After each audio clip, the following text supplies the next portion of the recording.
Alright, thank you for joining us today, and in this video we are going to talk about instantaneous rate of change. Let's jump right in. So in the previous video we started with average rate of change, and we saw that average rate of change goes with what? The slope of the secant line.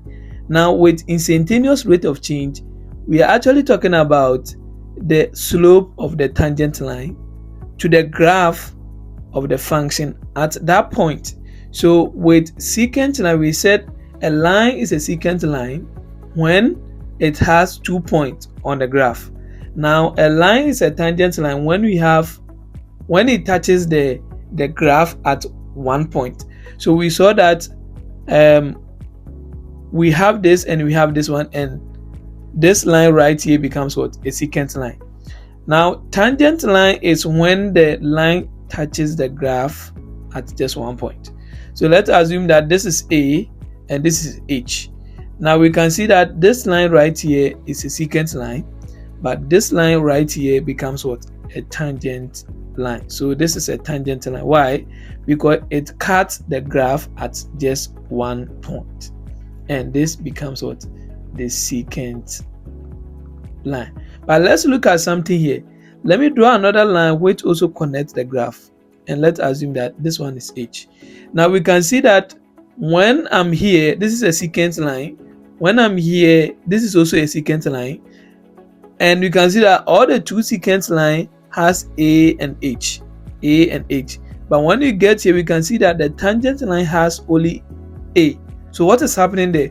We can see that at A, when the line gets close to A and we get the tangent line, actually you can see that H is 0 because we don't have H with a tangent line right here, which implies that the instantaneous rate of change is equal to limit as H is approaching 0.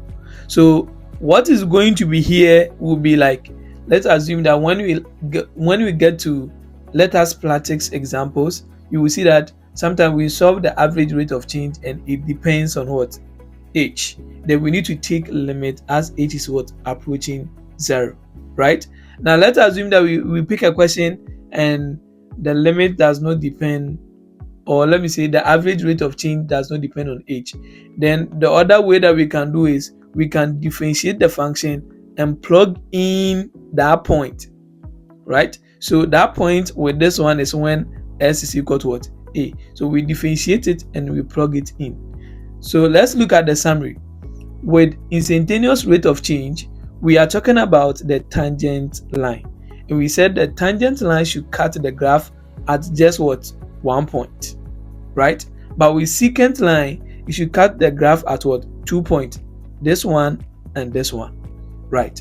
So now we need to note that the instantaneous rate of change formula is when you differentiate the function and you plug in that value at that point. And we can also use the limit definition, as I said. Let's look at the comparison table. Now, expect average rate of change, instantaneous rate of change. We are saying that the average rate of change should go with the slope of the secant line over an interval, meaning we need to have 2 points, right? Which is right here. It requires 2 points, right? And then the instantaneous rate of change goes with what? Tangent line, slope of the tangent line at a specific point, which is we need to evaluate it at what? A single point.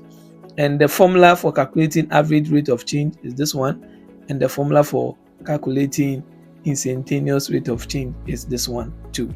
So in the next video, we are going to look at how we are going to apply the formulas that we have derived to solve examples.